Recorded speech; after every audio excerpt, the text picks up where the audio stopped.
Lately, we've been talking about practices of the church. And during this series, we're talking about the practice of communion. I'd love to share a little bit more about what communion is. So when we talk about sacraments or practices of the church, we're talking about kind of a place or a setting where God resets our compass, or He gives us maybe like a North Star to direct our lives towards.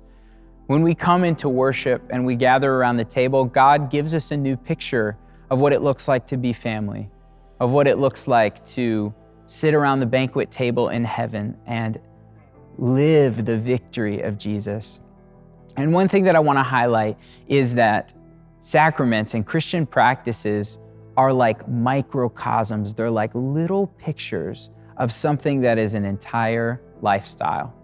So when we come to even baptism, we don't just go under the water and come out again once, but that act is meant to be a lifestyle of dying to selfishness and raising again to new life in Jesus and Jesus' way of life. The same is true for communion, that when we come to the table, the word Eucharist in Greek, it means thanksgiving. And this moment, this practice that we do together with the body is meant to create a lifestyle in us where we are giving thanks in and out of season all the time for everything. That when good happens to us, we're saying, thank you, Jesus. That even when hard times happen to us, we're still saying, thank you, Jesus. Because we know that God takes care of us, that He gives us our daily bread, that He always is willing to help us and He's with us. So when we come to the table together as a family, we remember that our lifestyle as Christians is a lifestyle of gratitude, of always saying, thank you, Jesus.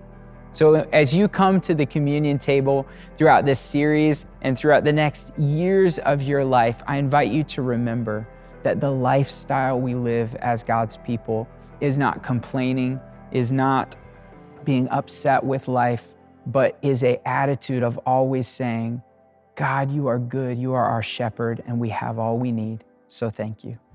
I invite you to have that in mind as you come to Christ's table and as you live every day.